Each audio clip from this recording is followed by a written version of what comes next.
اللهم صل على سيدنا محمد وعلى آل سيدنا محمد كما صليت على إبراهيم وعلى آل إبراهيم في العالمين إنك حميد مجيد. أعوذ بالله من الشيطان الرجيم. بسم الله الرحمن الرحيم. وله من في السماوات والأرض كل له قانتون وهو الذي يبدأ الخلق ثم يعيده وهو أهون عليه وله المثل الأعلى في السماوات والأرض وهو العزيز الحكيم. قال المؤلف والمفسر رحمه الله تعالى أدام النفع بعلومه وعلومكم في الدارين آمين إلى أن قال يقول تعالى وله من في السماوات والأرض أي ملكه وعبيده كل له قانتون خاضعون خاشعون طوعا وكرها. اب مفسر رحمت اللہ علیہ ان آیات مبارکہ کی تفسیر بیان فرماتے ہیں کہ تمام آیات اور نشانیوں کے بعد اللہ تبارک و تعالی فرماتے ہیں کہ وَلَهُ مَن فِي السَّمَاوَاتِ وَالْأَرْضِ كُلٌّ لَهُ قَانِتُونَ. جو بھی آسمانوں میں ہیں زمینوں میں ہیں سب اس کی مخلوق ہیں، سب اس کے مملوک ہیں، سب اس کے بندے ہیں. كُلٌّ لَهُ قَانِتُونَ. سب کے سب اللہ کے آگے جھکنے والے ہیں، سب کے سب خشوع و خضوع میں ہیں. طوعاً و کرہاً، چاہیں یا نہ چاہیں. تو اللہ تبارک و تعالی نے ارشاد فرمایا کہ اتنی آیات کے بعد اب دیکھیں نا جی کہ روشنی ہے، کعبۃ اللہ سامنے ہے، لیکن پھر بھی کوئی نہ مانے. تو اس لیے اللہ نے اس آیت میں ارشاد فرمایا کہ میرے محبوب آپ ان کو بتلا دیں کہ اتنی نشانیوں کے بعد آفاق کی نشانیاں، انفس کی نشانیاں، سماوات کی نشانیاں، ارض کی نشانیاں ساری اللہ نے کھول کھول کے بیان کر دی ہیں. اگر پھر بھی تم ایمان نہ لاؤ تو پھر ایک بات یاد رکھو، تمہارے ایمان نہ لانے سے اللہ کا کوئی نقصان نہیں.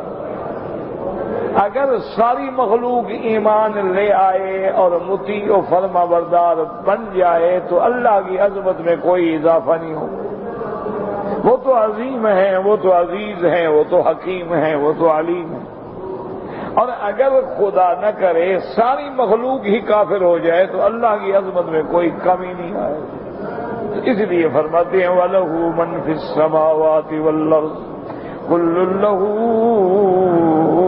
قانتون. آسمانوں میں اور زمین میں جو مخلوقات ہے وہ سب کے سب اللہ کے آگے جھکنے والے، اللہ کے آگے اطاعت گزار فرما بردار ہیں اللہ کے. اچھا چاہیں یا نہ چاہیں ہر چیز اس کے تابع ہے. زمینیں ہیں، مخلوقات ہے، جتنی چیزیں ہیں سب اللہ کے حکم کے تابع ہیں. ہر حال میں وہ تابع ہیں، وہ انکار کر ہی نہیں سکتے.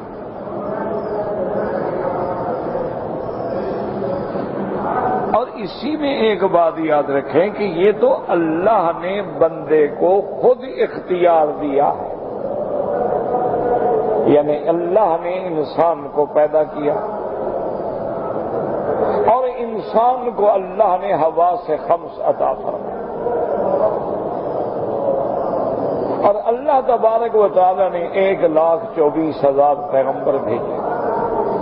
اللہ نے کتابیں اتاری، پیغمبروں کو معجزات دیے. پیغمبروں نے جو دعوت دی توحید کی وہ ایسے نہیں کہ بس مان لو، نہیں، دلائل کے ساتھ.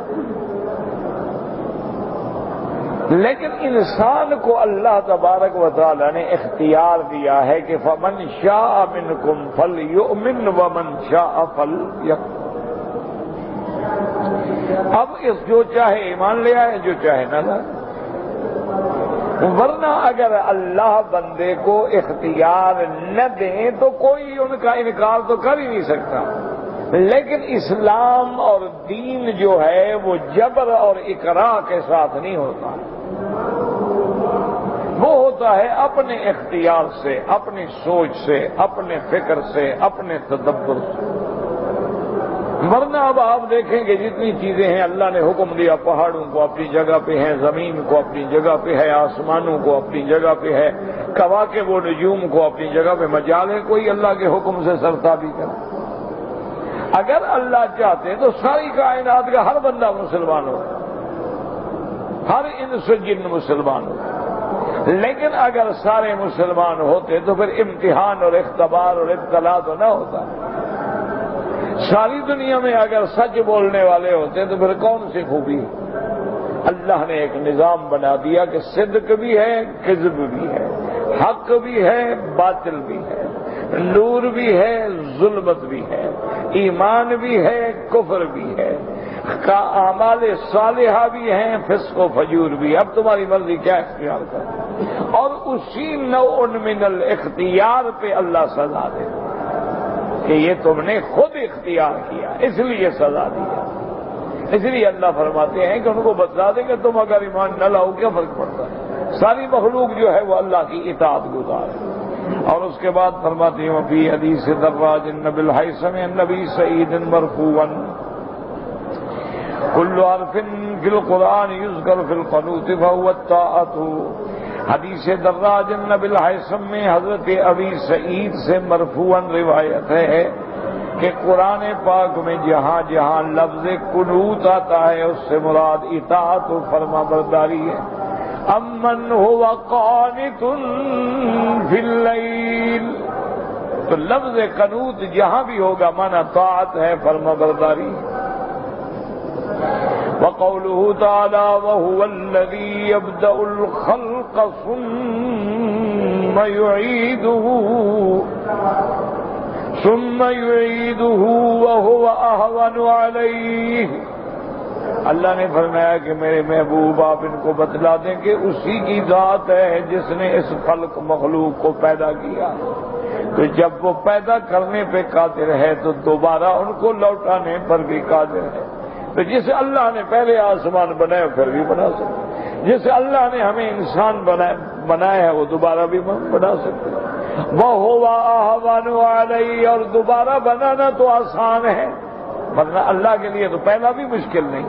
یعنی ایک مثال دی جاتی ہے کہ بھئی کوئی چیز نئی بناؤ تو مشکل ہوتی ہے نا، اگر ایک نمونہ بن جائے تو پھر اس جیسی بنانا تو کوئی مشکل نہیں ہوتا. تو جب اللہ انسان کو پیدا کر چکے ہیں تو دوبارہ پیدا کرنا تو پھر آسان ہوا، ورنہ اللہ پہ نہ پہلے مشکل ہے نہ بعد میں مشکل ہے. قال ابن ابی طلحہ عن ابن عباس یعنی ایسر علیہ. وقال مجاہد العیادۃ احون له من البداءۃ والبداءۃ علیہ ہینۃ. حضرت مجاہد رحمۃ اللہ علیہ فرماتی ہیں کہ دوبارہ بنانا اللہ کے لیے آسان ہے ابتدا سے، لیکن اس پر تو ابتدا بھی آسان ہے، کوئی مشکل نہیں، کیونکہ انما امرہ اذا اراد شیئا ان یقول له کن فیکون. وقد قال اکرمۃ وغیرہ روى البخاری حدثنا ابو الیمان قال اخبرنا شعیب قال اخبرنا ابو الزناد الاعرج عن ابی ہریرہ رضی اللہ تعالی عنہ قال قال رسول الله صلى الله عليه وسلم يقول الله تعالى كذبني ابن آدم ولم يكن له ذلك وشتمني ولم يكن له ذلك فأما تكذيبه إياي فقوله لن يعيدني كما بداني وليس أول الخلق بأهون عليه من إيادته. وأما شتمه إياي فقوله اتخذ الله ولدا وأنا الأحد الصمد الذي لم يلد ولم يولد ولم يكن له كفوا أحد. انفرد بإخراجه البخاري رحمه الله تعالى كما انفرد بروايته أيضا من حديث عبد الرزاق عن معمر عن حمام النبي هريرة به وقد رواه الإمام أحمد رحمه الله منفردا به أن حسن بن موسى بن لهية حدثنا أبو يونس سليم بن جبير أن النبي هريرة عن النبي صلى الله عليه وسلم بنحوه ومثله. اس حدیث مبارک میں آتا ہے جس کو امام بخاری رحمت اللہ علیہ نے ذکر فرمایا. النبی ہریرہ، حضرت ابی ہریرہ روایت کرتے ہیں کہ ہمارے آقا رحمت دو عالم نے فرمایا، یقول اللہ تبارک و تعالی، یہ حدیث قدسی ہوتی ہے، حدیث الہی ہوتی ہے کہ اللہ تبارک و تعالی فرماتی ہیں کذبنی ابن آدم، کہ آدم کے بیٹوں نے، آدم کی اولاد نے میری تکذیب کی، حالانکہ ان کو نہیں چاہیے تھا کہ وہ اللہ تبارک و تعالی کی بات کو جھٹلاتے. اور فرماتے ہیں وَشَتَمَنِي وَلَمْ يَكُنْ لَهُ ذَلِكَ، اور ابن آدم نے مجھے گالی دی، حالانکہ اس کو یہ نہیں چاہیے تھا کہ اپنے پیدا کرنے والے کو گالی دے. اور اس کے بعد فرمایا فَأَمَّا تَكْذِيبُهُ إِيَّايَ، اس نے مجھے کیسے جھٹلایا کہ وہ یہ کہتا ہے کہ اللہ مجھے دوبارہ پیدا نہیں کریں گے. تو کتنا بڑا مجھے جھٹلا رہا ہے کہ جو میں بنانے پہ قادر ہوں دوبارہ بنانے پہ قادر کیوں نہیں.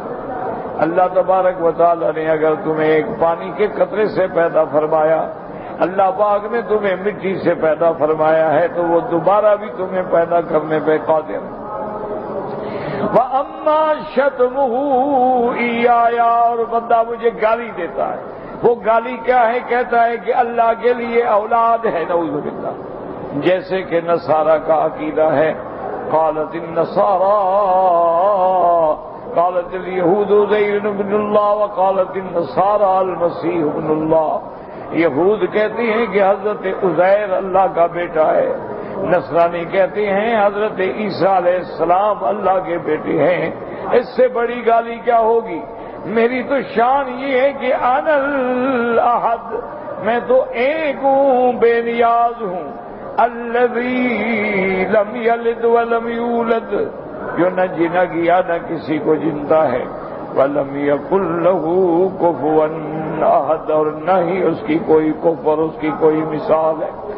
اس روایت کو امام بخاری رحمت اللہ علیہ نے ذکر فرمایا ہے کہ اللہ پاک فرماتے ہیں کہ بندے کو دیکھو کہ میری تکذیب کرتا ہے اور نعوذ باللہ مجھے گالی دیتا ہے. اس سے بڑی گالی کیا ہوگی کہ میں اولاد سے پاک ہوں، وہ کہتا ہے اللہ کا بیٹا. اس سے بڑی تکذیب کیا ہوگی؟ کہتا ہے مجھے اللہ تبارک و تعالیٰ دوبارہ پیدا نہیں کریں گے. وقال آخرون کلاہما بالنسبۃ الی القدرۃ علی السواء، اور بعض مفسرین فرماتے ہیں کہ ابتدائی پیدائش ہو یا آخری پیدائش ہو، دونوں اللہ تبارک و تعالیٰ کے لیے برابر ہیں. وقال الاوفیاء من بعض کل علیہ ہین، اللہ تبارک و تعالیٰ پہ ابتدائی پیدائش یا دوبارہ مخلوق کو زندہ کرنا جو ہے آسان ہے. وقد قاله الربيع بن خصيم وبعض إليه ابن جرير وذكر عليه شواهد كثيرة. قالوا يعتبر أن يعود الضمير في قوله وهو أهون عليه إلى الخلق، أي وهو أهون على الخلق. بعض کہتے ہیں کہ اللہ تبارک و تعالیٰ کی ضمیر جو ہے اللہ کی طرف راجع ہے، اور بعض فرماتے ہیں یہ خلق کی طرف راجع ہے. وَلَهُ الْمَثَلُ الْأَعْلَى فِي السَّمَاوَاتِ وَالْأَرْضِ، اور اس کی شان بلند ہے آسمانوں اور زمینوں میں، اس کی مثل کوئی نہیں. یہ لفظ ہے مثل الاعلیٰ. قال علی بن ابی طلحہ عباس نے قال ليس كمثله شيء، وقال قتادہ انه لا الہ الا هو ولا رب غیرہ.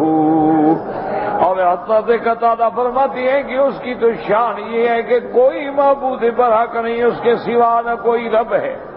وقد مثل دائم وقد انشد بعض المفسرین عند ذکر هذه الآیة بعض اهل المعارف اذا سكن الغدير على صفاء وجنب ان يحركه النسيم يرى فيه السماء بلا امتراء كذاك الشمس تبدو والنجوم كذاك قلوب أرباب التجلي يرى في صفوها الله العظيم.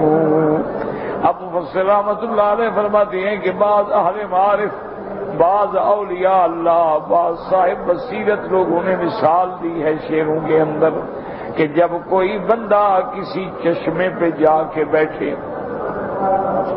اور چشمے کا پانی صاف ہو اور دیکھتا کیا ہے، یرا فی السماء بالامطراء، وہ پانی میں نظر ڈالتا ہے آسمان نظر آ رہا ہے، وہ پانی میں نظر ڈالتا ہے تو سورج چاند نظر آ رہا ہے، تارے نظر آ رہے ہیں، حالانکہ وہ پانی میں تو نہیں ہوتے ہیں نا، ان کا عکس پر۔ اسی طرح جو ارباب تجلی ہیں، جن کے سینوں کو اللہ کھول دیتے ہیں، ان کے سینوں پر بھی عکس ہوتا ہے پر اللہ تبارک و تعالیٰ کی ذات اور قدرتوں کا۔ وَهُوَ الْعَزِيزُ الَّذِي لَا يُغَالِبُ وَلَا يُمَانِعُ، وہ عزیز اس کی صفت ہے، سب پہ غالب ہے، اس پہ کوئی غالب نہیں ہو سکتا، نہ کوئی اس کے حکم کو ٹال سکتا ہے، بل قد غلب كل شيء وقهر كل شيء بقدرتی و سلطانہ، بلکہ اللہ ہر چیز پہ غالب ہے اپنی قدرت سے، اپنے قدرت سے اور اپنے قہر سے، اسی کی سلطنت ہے۔ الحکیم فی اقوالہ و افعالہ شرعا و قدرا، اللہ تعالیٰ کے جتنے احکام ہیں سب حکمت سے پر ہیں، کوئی حکمت سے خالی نہیں۔ اللہ تعالیٰ کے تمام اقوال، تمام افعال شرعن بھی اور قدرن بھی حکمت کے مطابق ہیں۔ وعن مالک فی تفسیر المروی عن محمد بن قدر فی قولہ تعالی وَلَهُ الْمَثَلُ الْأَعْلَى، اسی کی شان ہے لا الہ الا اللہ۔ ضرب لكم مثلا من انفسكم هل لكم مما ملكت ايمانكم من شركاء فيما رزقناكم فانتم فيه سواء تخافونهم كخيفتكم انفسكم كذلك نفصل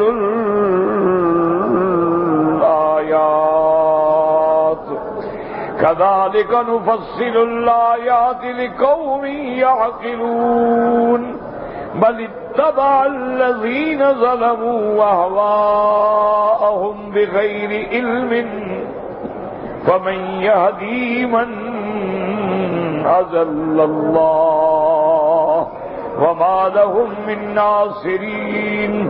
اللہ تبارک و تعالیٰ مثال دیتے ہیں اپنے بندوں کو کہ میرے بندے ذرا غور کرو، کیا تم چاہتے ہو کہ تمہارے نوکر، تمہارے ملازم جو ہیں تمہاری جائیداد میں شریک ہو جائیں، تمہارے مال میں شریک ہو جائیں، تمہارے گھر میں شریک ہو جائیں؟ جب تم ان کو شریک نہیں بناتے ہو تو اللہ کی تو ساری مخلوق غلام ہے، اللہ کی تو ساری مخلوق مملوک اور عبید ہے، وہ کیسے شریک بنا سکتے ہیں؟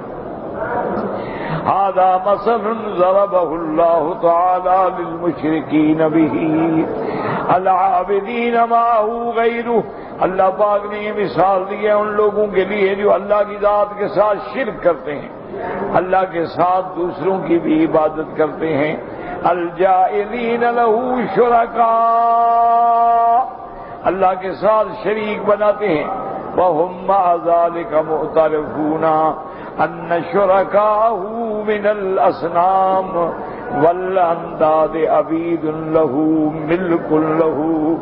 اللہ نے فرمایا ان بدبختوں کا حال دیکھو، جن کو میرا شریک بناتی ہیں یہ بھی عقیدہ رکھتے ہیں کہ یہ ہیں اللہ کے ملک، یہ مخلوق اللہ کی ہے، تو جب اللہ کی مخلوق ہے تو پھر اللہ خالق کا شریک کیسے بنا رہے ہیں؟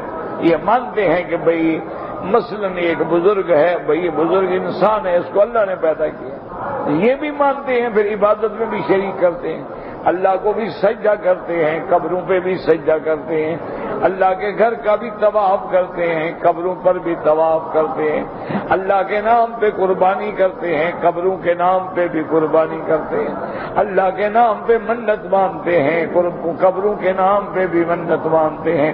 اللہ نے فرمایا یہ بھی مانتے ہیں کہ اللہ کے بندے ہیں، اللہ کے بندے ہیں۔ جب اللہ کے بندے ہیں تو پھر اللہ کے شریک کیسے ہو گئے؟ تم تو اپنے غلاموں کو شریک نہیں کرتے ہو لیکن اللہ کے شریک بناتے ہو۔ جیسے کہ کافر جب جاتے تھے حج پہ تو کہتے تھے لبیک لبیک لا شریک لک الا شریکا هو لک تملکہ وما ملک، کہ اللہ تیرا کوئی شریک نہیں مگر وہ جو تیرے ہیں، وہ تو تیرے ہیں، ان کا بھی تو مالک ہے، وہ تیرے شریک وہ ہیں، حالانکہ تو وہ تیرے، یعنی وہ بھی تیری مخلوق ہے، وہ بھی تیرے مملوک ہیں۔ تو اس لیے اللہ نے فرمایا ضرب لکم مثلا من انفسکم هل لکم مما ملکت ایمانکم من شرکاء فیما رزقناکم ضرب لکم مثلا من انفسکم وی تشہدونہ وتفہمونہ من انفسکم، تم دیکھ سکتے ہو سمجھ سکتے ہو، هل لکم مما ملکت ایمانکم من شرکاء فیما رزقناکم فانتم فیہ سواء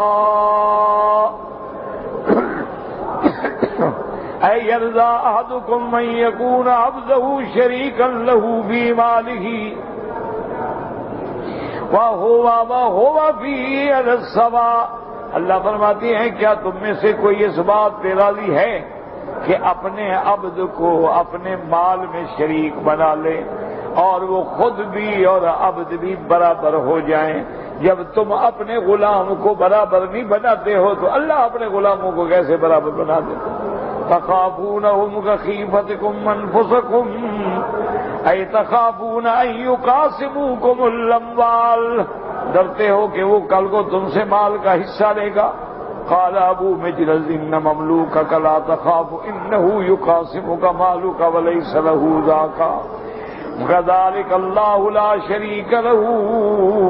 ابو مجلس کہتے ان مملوکک لا تخاف، تیرا بندہ جو ہے مملوک جو ہے وہ نہیں ڈرتا انہ یقاسمک مالک، تیرے مال کو تقسیم کر کے حصہ لے گا، ولیس لہ ذاک، اس کا کوئی حصہ نہیں۔ اسی طرح اللہ تبارک و تعالیٰ کا بھی کوئی شریک نہیں۔ بل معنی خلاصہ کیا نکلا اس آیت کا کہ ان احدکم یعنف من ذلک فکیف تجعلون للہ اندادا من خلقہ، تم اپنے مال میں کسی کو شریک نہیں کرتے ہو، اپنی بیوی میں کسی کو شریک نہیں کرتے ہو، لیکن اللہ کے لیے پھر کیسے شریک بناتے ہو؟ جو بات تمہیں اپنے لیے پسند نہیں وہ خدا کے لیے کیسے بنا رہے ہیں؟ وَهَذَا كَقَوْلِهِ تَعَالَى وَيَجْعَلُونَ لِلَّهِ مَا يَكْرَهُونَ، اللہ کے لیے ان چیزوں کو پسند کرتے ہو جو اپنے لیے مکروہ سمجھتے ہو۔ تمہاری بچی پیدا ہو جائے، لڑکی ہو جائے تو منہ چھپاتے ہو اور اللہ کی لڑکیاں بناتے ہو۔ سارے فرشتے اللہ کی لڑکیاں، اپنے لیے بیٹے چاہتے ہو، اللہ کے لیے لڑکیاں چاہتے ہو جو سب کا خالق ہے۔ اے من البنات حيث جعلوا الملائكة الذين هم عباد الرحمن اناثا وجعلوها بنات اللہ، کہ کافروں کا عقیدہ تھا کہ ملائکہ جو ہیں یہ اللہ کی بیٹیاں ہیں، نعوذ باللہ۔ وقد كان أحدهم إذا بشر بالأنثى ظل وجهه مسودا وهو كظيم، اور ان کو خبر دی جائے کہ تیرے گھر میں لڑکی پیدا ہوئی ہے تو غصے کو پیتا ہے اور منہ سیاہ ہو جاتا ہے، لوگوں سے چھپ رہا ہے۔ پوچھو بھی وہ کیا ہوا؟ او جی بس لڑکی پیدا ہوئی۔ اللہ کے بندے، لڑکیاں نہ ہوتی تم کہاں سے پیدا ہوتے؟ تم خود بھی تو کسی لڑکی سے پیدا ہوئے، اگر عورتیں ہی نہ ہوتی تو آپ کہاں سے تشریف لے آتے؟ لیکن اپنے لیے تو تم اتنا منہ گندا کرتے ہو، خدا کے لیے بیٹیاں بناتے ہو کہ فرشتے اللہ کی بیٹیاں۔ یتوارا من القوم من سوء ما بشر به ایمسکہ علی ہون ام یدسہ فی التراب۔ اب فکر کر رہا ہے کہ بھئی کیا لڑکی ذلت برداشت کرو یا چلو اس کو زندہ درگور کر دو، مٹی میں دفن کر دو، نہ ہوگی نہ کوئی تانا دے گا۔ قوم یانفون من البنات، یعنی تم تو لڑکیوں سے انکار کرتے ہو، وجعلوا الملائکۃ بنات اللہ، اور فرشتوں کو اللہ کی بیٹیاں بناتے ہو، فنسبوا الیہ ما لا یرتضونہ لانفسہم، اللہ کی طرف ان چیزوں کی نسبت کرتے ہو جو تم اپنی ذات کے لیے بھی پسند نہیں کرتے. فہذا اغلظ الکفر، یہ سب سے بڑا کفر ہے کہ اپنے لیے تو حقیر سمجھو، خدا کے لیے پسند کرو. وہکذا فی ھذا المقام جعلوا له شرکاء من عبیدہ وخلقہ، اللہ کے بندوں میں سے، اللہ کی مخلوق میں سے تم شریک بناتے ہو. وآدهم یابا غایۃ الاباء وینجانب غایۃ الانفا ان یکون عبدہ شریکہ فی مالہ یساوی فی ولو شاء لقاسمہ علیہ. تم خود تو بڑے ناراض ہوتے ہو کہ غلام میرا شریک ہو، میرے ساتھ مال کی تقسیم کا مطالبہ کرے. قال اللہ عن ذلک علوا کبیرا، بلند ہے اللہ کی ذات.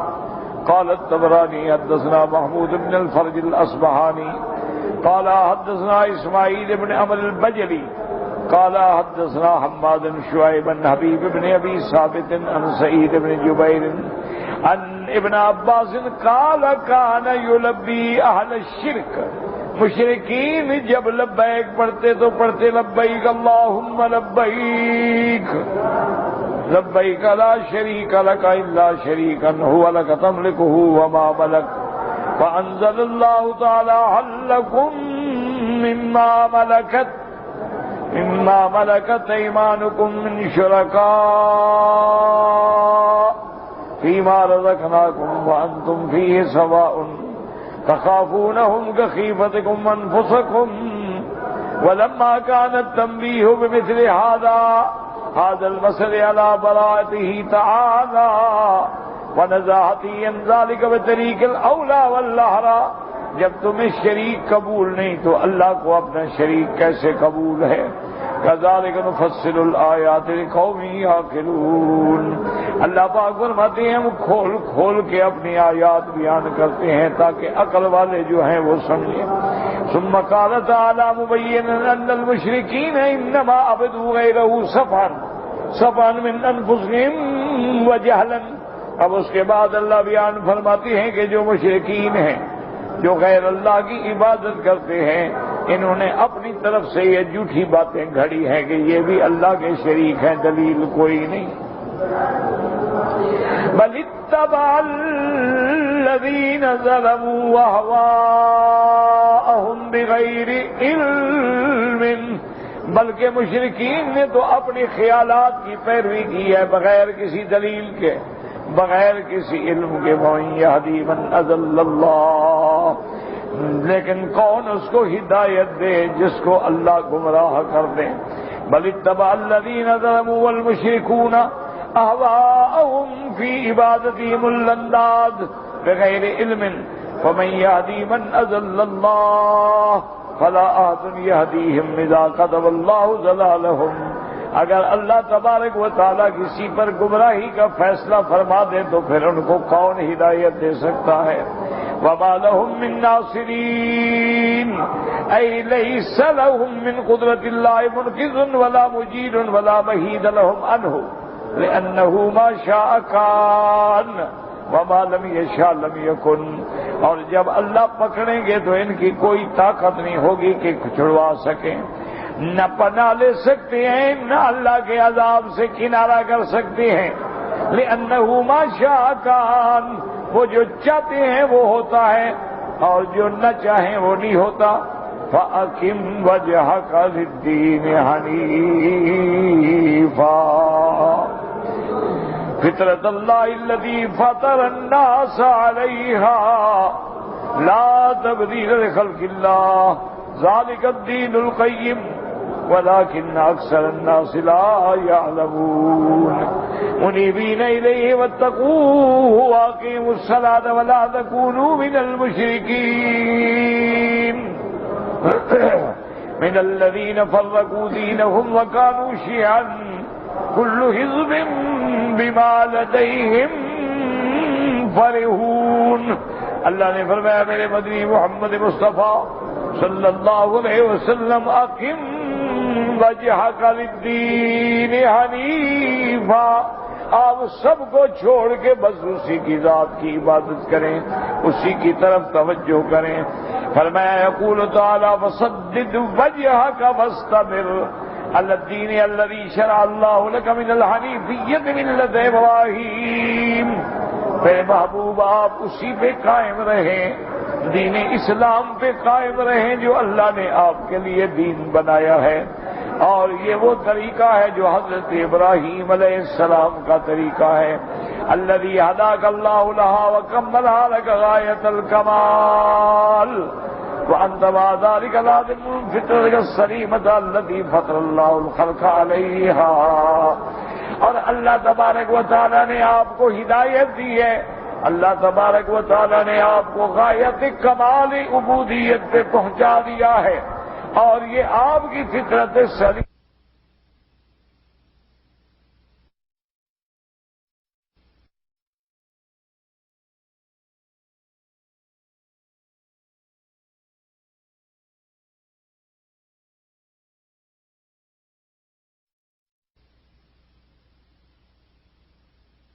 انہ لا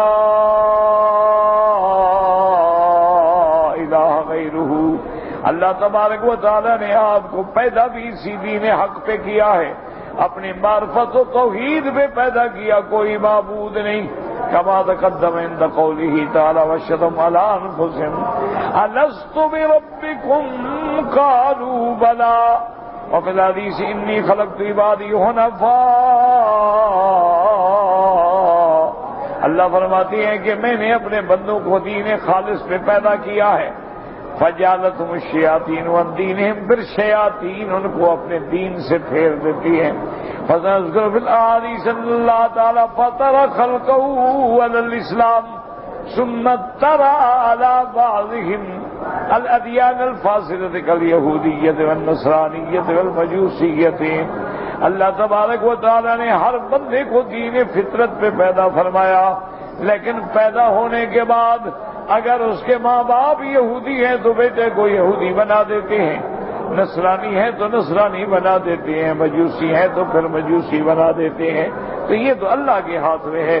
دعا کریں اللہ ہمیں دین قیم پہ، دین اسلام پہ ہمیشہ ثابت قدم رکھے۔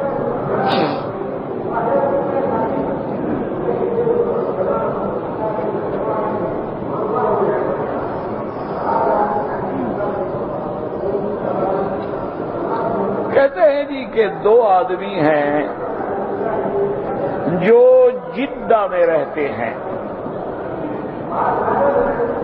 لیکن موسم حج میں عرفات میں ان کی ڈپٹی ہوتی ہے، عرفات میں کام کرتے ہیں۔ ان دونوں نے عرفات سے احرام باندھا، عرفات میں احرام باندھ کے حج کیا، حج ہو جائے گا؟ بالکل نہیں ہو۔ میرا بھائی اصولی بات یہ ہے کہ جو جدہ میں رہتے ہیں وہ جدہ سے احرام باندھیں۔ اگر جدہ سے احرام نہ بھی باندھے تو خارج حرم سے کسی اور جگہ احرام باندھ کے عرفات میں آئے۔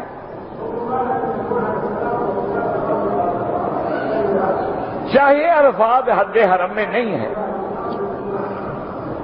لیکن وہ لوگ جدے سے آئے، ڈپٹی پہ آئے، حرم سے گزر گئے، سب کچھ ہو گیا، ان کو احرام جدے سے باندھنا چاہیے تھا۔ اگر وہ احرام جدے سے نہ باندھ سکے تو عرفات سے ذرا نکل کے وادی نمرہ میں احرام باندھ لیتے۔ عرفات جو ہے یہ وادی نمرہ ہے، یہ وادی ارنا۔ وادی نمرہ جو ہے یوں سمجھیں جہاں مسجد بنی ہوئی ہے نا، اس کا آدھا حصہ جو ہے یہ نمرہ ہے، یعنی عرفات سے باہر ہے، اور آدھا حصہ جو ہے وادی ارنا ہے، وہ عرفات کی حد میں ہے۔ تو اگر یہ مسجد کے جانب محراب والی طرف آ جاتے اور وہاں سے احرام باندھ لیتے ٹھیک تھا، احرام باندھ کے فوراً عرفات میں چلے جاتے۔ انہوں نے تو جان ہی چھڑا دی نا کہ جہاں کھڑے ہو بس وہیں باندھ لو۔ بہرحال لیکن احتیاط اسی میں ہے کہ آپ یہ مسئلہ لکھ کے دارالفتاء سے بھی پوچھیں تاکہ مزید تسلی ہو جائے۔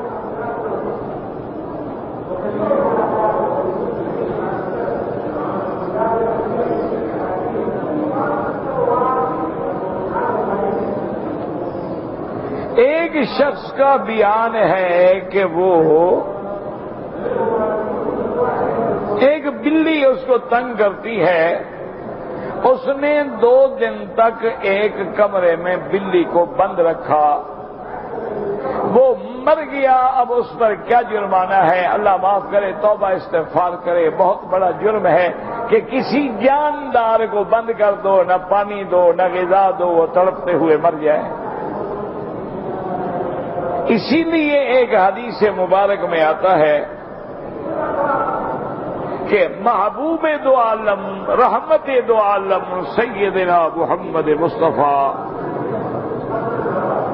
صلی اللہ علیہ وسلم نے فرمایا کہ میں نے ایک عورت کو دیکھا ہے جہنم کی سزا میں کہ اس کے بعد ایک بلی تھی، باندھ دیا، خود بھی اس کو پانی نہیں دیا، غذا نہیں دی، باہر بھی نہیں چھوڑا، وہ مر گئی۔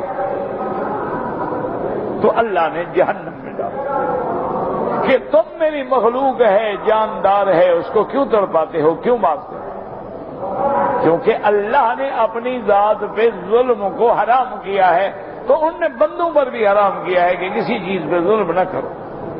تو بہرحال اس نے گناہ کیا ہے، اب اس کا علاج یہ ہے کہ وہ استغفار کرے، توبہ کرے، صدقہ و خیرات کرے، مختلف جانوروں کو روٹی ڈال لے تاکہ اللہ کفارہ کر دیں اس کے گناہ کا۔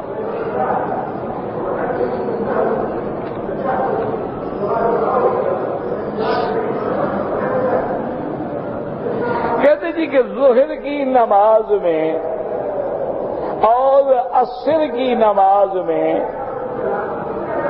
امام جو ہے خاموش رہتا ہے، ہم آخری 2 رکعتوں میں سورت فاتحہ پڑھیں یا نہ پڑھیں، اسی طرح عشاء میں اور مغرب میں۔ میرا بھائی یہ مسئلہ ایک دفعہ نہیں بلکہ 1000 دفعہ بیان ہو چکا ہے، یا تو اللہ عالم میں آپ کو سمجھا نہیں سکتا، یا پوچھنے والا کوئی نیا بندہ ہوتا ہے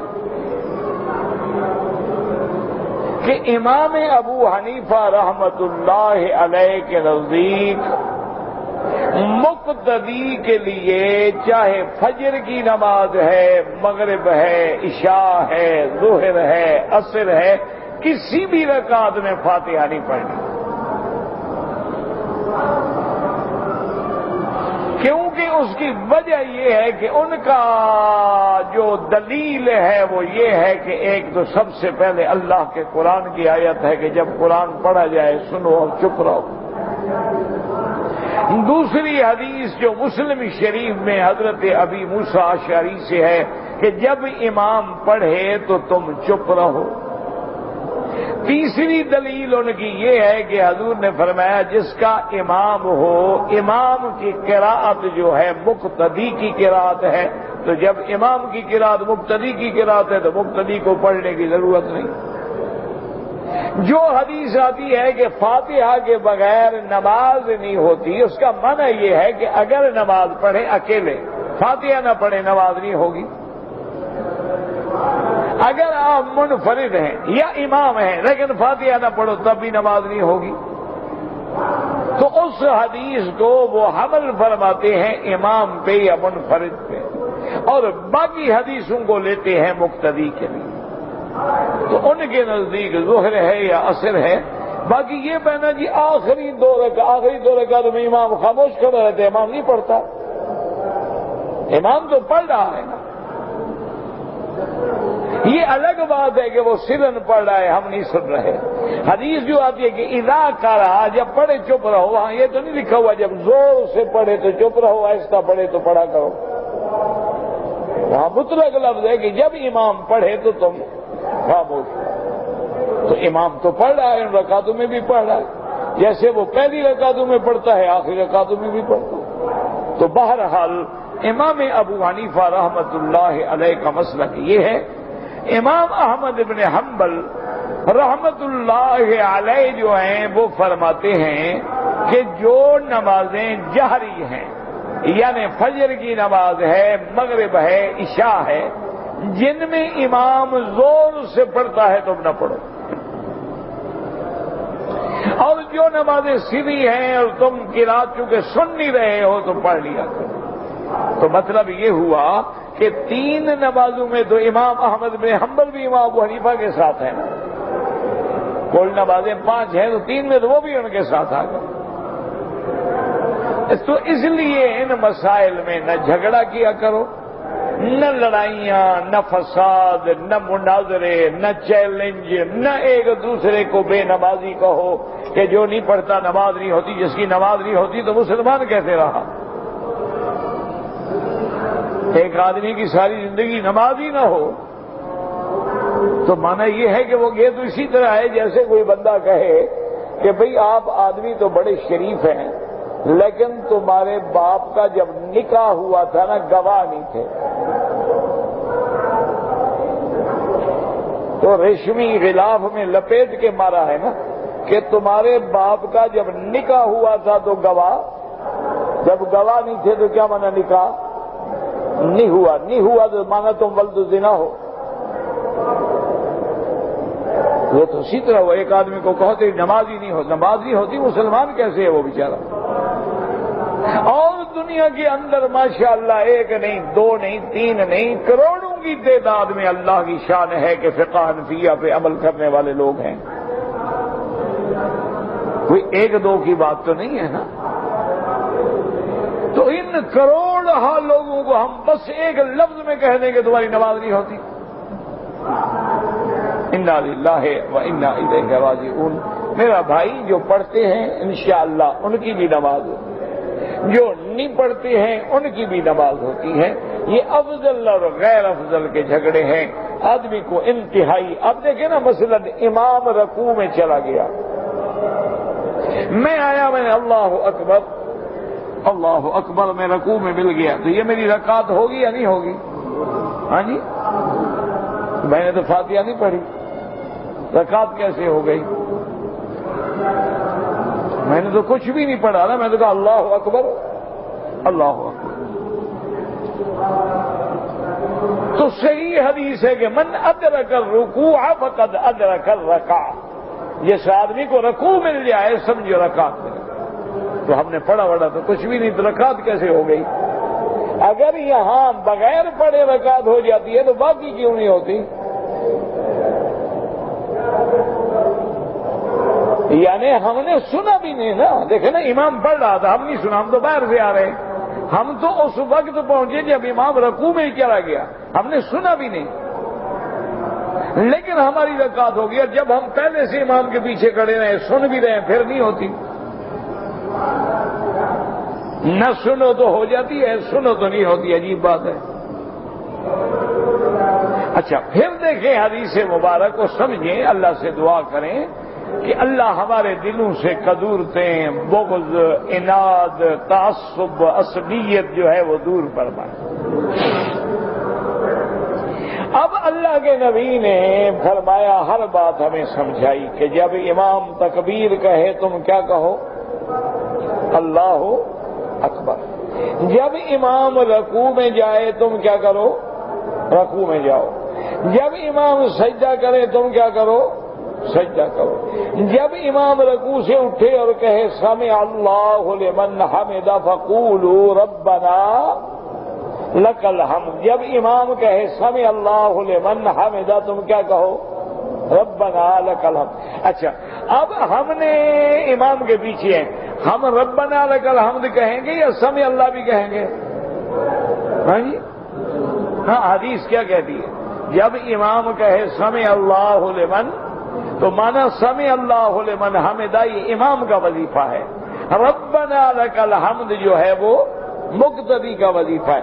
اچھا اب اسی طرح اے نبی پاک فرماتے ہیں اذا قال الامام غیر المغضوب علیہم ولا الضالین فقولوا آمین، کہ جب امام کہے کیا کہے؟ غیر مغضوب علیہم۔ اب پتہ کیا چلا کہ غیر المغضوب علیہم الضالین کہنا کس کا وظیفہ ہے؟ امام کا وظیفہ ہے، اور مقتدی کے ذمہ کیا ہے؟ وہ کیا کہے؟ اچھا اگر ورنہ حضور یہ فرماتے نا، جیسے فرمایا تھا اذا کبر فکبروا، جب تکبیر کہے تکبیر کہو، یہاں بھی حضور فرماتے اذا قال الامام الحمدللہ رب العالمین، جب امام کہے تم بھی کہو الحمدللہ رب العالمین۔ تو فاتحہ تو الحمد سے شروع ہوتی ہے، غیر المغضوب سے تو ختم ہو رہی ہے۔ اللہ کے نبی نے اتنی وضاحت سے بات سمجھا دی ہے، اور اس کے بعد بھی ہم بلا وجہ لڑیں، لیکن یاد رکھو اتنی دلائل کے بعد بھی جو لوگ پڑھتے ہیں ہم نے کبھی اعتراض نہیں کیا، کیوں؟ ان کے پاس بھی ایک حدیث ہے، جب ان کے پاس بھی ایک دلیل ہے تو ہم کیوں اعتراض کریں؟ اعتراض تو تب ہو جب دلیل نہ ہو۔ ان کے پاس ایک حدیث ہے، ہم اعتراض نہیں کرتے، ہمارے پاس 10 حدیثیں ہیں، وہ ناراض ہوتی ہیں، تو اللہ ہدایت دے۔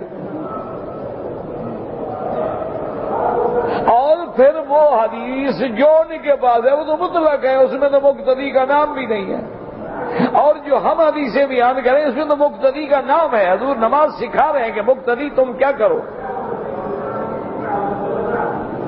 تو اس لیے ان معاملات میں جھگڑا نہ کیا کرو، بس دعا یہ کرو کہ اللہ سب کی حاضری اور نمازیں قبول فرمائے، اور جو نہیں پڑھتے ہیں اللہ ان کو نمازی بنائے۔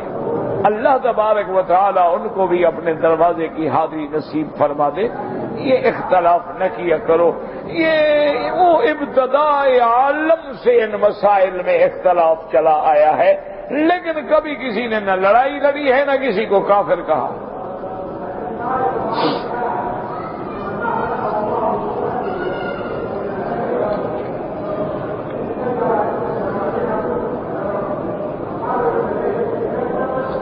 کہتے ہیں کہ اگر ہم آذان سنیں ریڈیو پر تو اس وقت بھی ہمیں اسی طرح کرنا ہے جیسے حضور نے فرمایا، اور بعد میں دعا کرنی ہے، کوئی ضروری نہیں۔ ہمیں حکم ہے جب ہم مؤذن سے سنیں، یہ حکم نہیں ہے کہ ٹیپ میں لگا رہے تو ہم اس کو بھی عمل کرتے رہیں۔ اب ایک آدمی اذان کی ٹیپ بھر لے، یا جیسے لوگوں نے آج کل موبائل میں بھری ہوتی ہے اذان، تو جب وہ اذان شروع کریں ہم بھی اذان شروع کریں، تو ٹیپ کا وہ حکم نہیں ہوتا جو بندے کی زبان کا ہوتا۔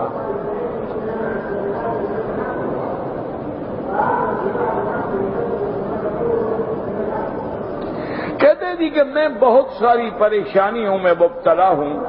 میرا بھائی یہ تو ایمان کی نشانی ہے نا، المؤمن مبتلا، مومن جو ہے وہ تو ابتلا میں ہوتا ہے۔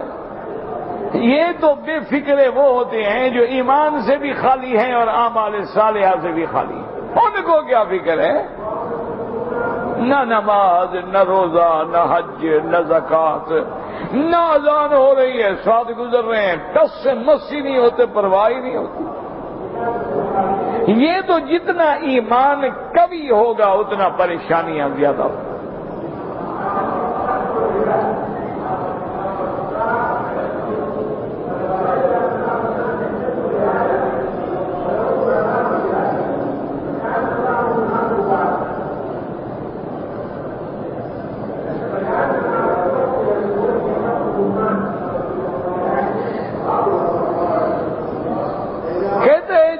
یورپ سے اور مصر سے کچھ حجاج جو ہیں 8 اور 9 کی رات کو جدے پہنچے۔ جب جدے پہنچے تو ایئرپورٹ سے نکلتے نکلتے بھی کافی وقت لگ گیا، لیکن انہوں نے جدے سے احرام باندھا اور سیدھے عرفات چلے گئے۔ حج ہو گیا، ٹھیک ہو گیا، کیونکہ انہوں نے احرام بھی باندھا اور وقت میں عرفات بھی پہنچ گئے، ان کا حج ہو گیا بالکل۔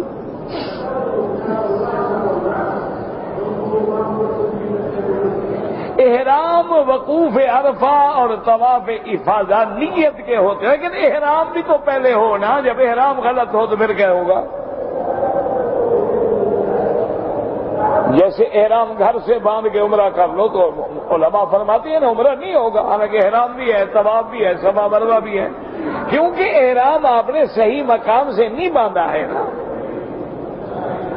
یہ قاعدہ ہے کہ حج ہو یا عمرہ ہو، اس میں دونوں چیزوں کا دخل آ جاتا ہے، حد حرم بھی اور باہر بھی، ہل بھی اور حرم بھی۔ آپ تو ہل میں کھڑے ہیں، حرم گئے ہی نہیں، وہ الگ مسئلہ ہے۔ یہ تو جدے آئے، جدے سے احرام باندھ کے سیدھا عرفات چلے گئے تو ٹھیک ہے، ان کا اور تمہارا آسمان۔ تم نے عرفات میں احرام باندھا ہے، انہیں جدے سے باندھا ہے، کوئی عقل کرو۔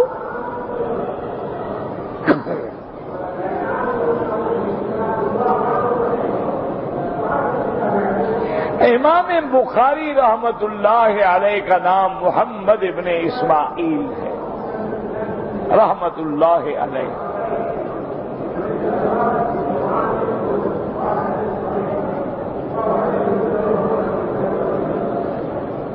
کہتے ہیں کہ میرے پاس 4 مکان ہیں، ایک مکان میں رہتا ہوں، میری رہائش ہے، 3 مکان میں نے کرائے پہ دیے ہوئے ہیں، اور جتنا کرایہ آتا ہے وہ میرا خرچ ہو جاتا ہے۔ زکات جب خرچ ہو جاتا ہے، زکات کس بات کی؟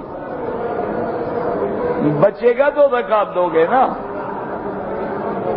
زکات ان پیسوں سے دی جاتی ہے کہ تم اپنے گھر کے ضروریات، اپنے اخراجات سب کچھ نکالنے کے بعد جو بچے گا اس سے زکات دیں گے۔ میری آمدنی ہے 10,000، 10,000 ہی خرچ ہو گیا، میں کیا کر سکتا؟ تو آپ کو مہینے کا کرایہ آیا، آپ کھا گئے، سال ہی نہیں گزرا، آپ کے پاس ہے ہی کچھ نہیں، زکات کہاں سے دیں؟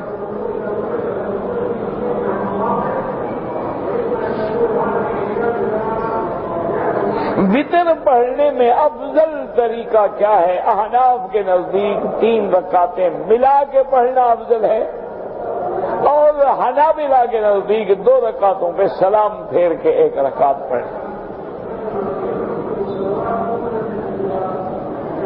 دعائے قنوت جو ہم پڑھتے ہیں اس کے ساتھ اور بھی کوئی دعائیں پڑھ سکتے ہیں، پڑھ سکتے ہیں، کوئی منع نہیں۔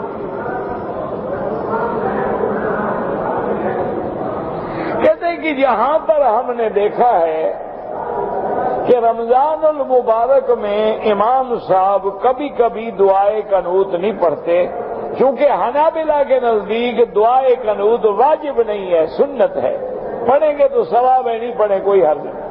احناف کے نزدیک واجب ہے، نہیں پڑھے گا تو سجدہ صاف کرنا پڑے گا۔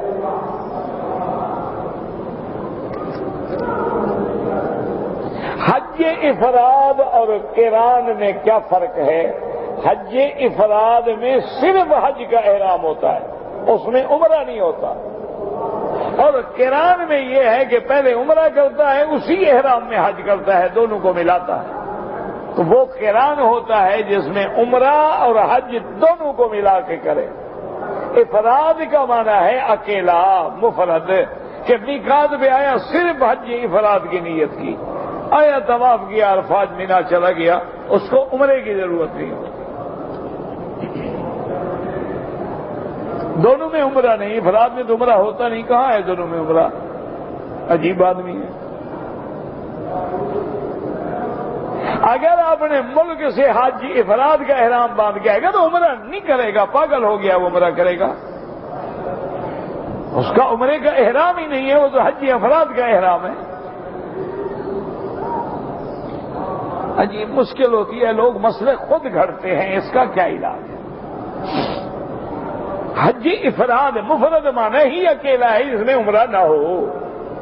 تمتع معنی ہے نفع اٹھانا، پہلے عمرہ کرے پھر احرام کھول دے، بعد میں حج کا احرام باندھے۔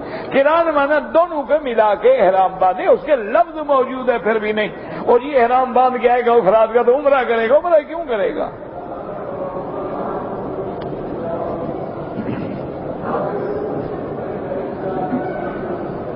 بہرحال میں نے عرض کیا نا کہ احناف کا جو طریقہ ہے وتر پڑھنے کا وہ بھی حدیث میں موجود ہے، کسی کو شوق ہے نا تو سنن النسائی ہے، مصنف ابن ابی شیبہ ہے، مصنف عبد الرزاق ہے، اس میں وتر کا باب کھول کے ساری حدیثیں پڑھیں، پھر فیصلہ کریں کہ جو احناف پڑھتے ہیں حدیث ہے کہ نہیں ہے۔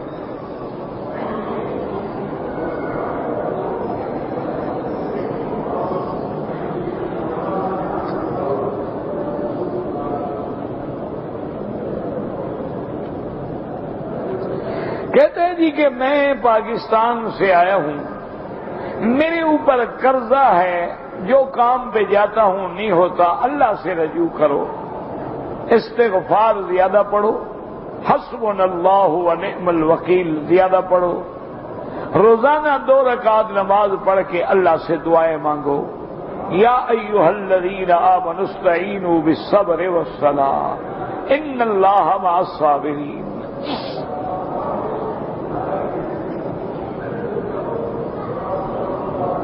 خالد بن الولید کی بھی اولاد ہے، ہاں بالکل اولاد ہے۔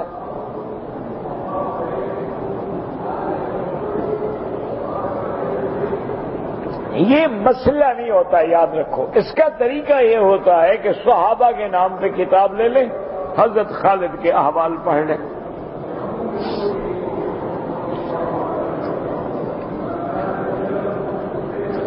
میری خالہ فوت ہو گئی ہے تو خالہ بھی ماں کے برابر ہوتی ہے، اس کے لیے آپ عبادت کریں، طواف کریں، عمرہ کریں، خیرات کریں، انشاءاللہ اللہ اجر دیں گے۔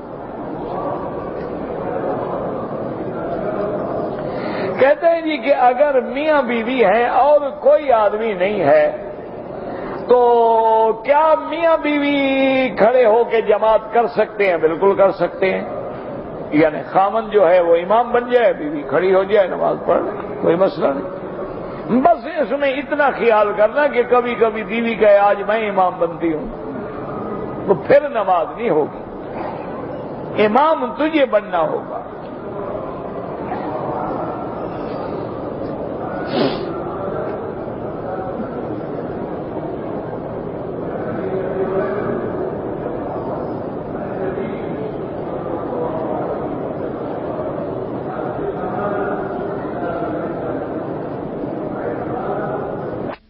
کے جو متولی ہیں انہوں نے بجلی کے میٹر کو کم گھومنے کا کوئی سبب پیدا کیا ہے کہ بل کم بنے۔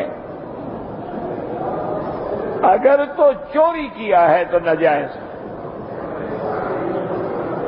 بجلی جو ہے بہرحال یا گورنمنٹ کی ملکیت ہوگی یا کمپنی کی ملکیت ہوگی، ان کو چوری میٹر میں گڑبڑ کر کے بل کھانا یہ چوری ہے، حرام ہے، لیکن اس کا اثر نماز پڑھنے والوں پر تو نہیں پڑتا۔ یہ گناہ متولی نے کیا ہے، نماز ہماری نہیں ہوگی، ہماری نماز کیوں نہیں ہوگی؟ ہم تو مسجد میں نماز پڑھ رہے ہیں، میٹر تو اس نے گھٹایا ہے نا کہ اس کو زیادہ پیسے نہ دینے پڑیں، لیکن یہ جرم ہے، حرام ہے، منع ہے، ایسا نہیں کرنا چاہیے، کیونکہ ہر چیز کی ملکیت ہے۔ اب یا تو وہ بجلی ملکیت ہے کمپنی کی یا ملکیت ہے گورنمنٹ کی، تو ان کی اجازت کے بغیر اگر ہم ایسا کریں تو یہ بالکل حرام ہے۔ یہ تو اللہ معاف کرے میرا بھائی، ہر ملک میں اب یہ حال ہو گیا ہے کہ جتنے بل ہیں وہ غریب ہی بھرتا ہے، بڑا آدمی تو بھرتا ہی نہیں۔ غریب ہے بیچارہ، وہ ڈرتا ہے 1 مہینے کا بل لیٹ ہو جائے بجلی کاٹ دیں گے، بڑے آدمی کا 2 سال کا بل نہ آئے مجالے بجلی کاٹیں، اس کو پتا ہے جو بجلی کاٹنے آئے گا شام کو ٹانگیں ٹوٹی پڑی ہوں گی انشاءاللہ۔ ان کی بجلی کون کاٹے؟ ان کے لیے تو وہ لائن مین ہوتے ہیں جو سپروائزر ہوتے ہیں، وہ خود آتے ہیں، سلام بھی کرتے ہیں، حضرت فرمائے تو میٹر الٹا گھما دیں، الٹا تمہارے پیسے بن جائیں بجلی والوں کے پاس۔ یہ ساری چیزیں حرام۔ اسی طرح جیسے کوشش کرتے ہیں کہ بھائی ہمارا وزن الاؤ ہے 40 کلو، ہم اپنے دوست کو یا کاؤنٹر پہ جو کھڑا ہے کہتے ہیں یار مہربانی کرو وزن تو میرے پاس 80 کلو ہے، کہتے کہ ڈال دو کوئی بات نہیں، یہ حرام ہے، چوری۔ اس کا باپ کا جہاز تو نہیں ہے نا۔ یہ ساری چیزیں حرام ہیں۔ یعنی آپ اندازہ کریں کہ علماء کتنی احتیاط کرتے تھے۔ جب انگریزوں کے خلاف تحریک آزادی چل رہی تھی اور علماء حق جو ہیں وہ کفر کے خلاف ہر میدان میں ڈٹے ہوئے تھے، تو ان کا ایک فیصلہ یہ بھی تھا کہ بھی گورنمنٹ چونکہ کافر ہے اس کو فائدہ نہ پہنچے، لہذا ٹرین میں سفر کرتے کہ بھئی ہم بظاہر جو ہے ٹکٹ نہیں لیں گے، لیکن اتنے پیسوں کی ٹکٹ لے کے پھاڑ دیتے ہیں، کیونکہ پیسے تو ہم نے تو ادا کیے ہیں نا۔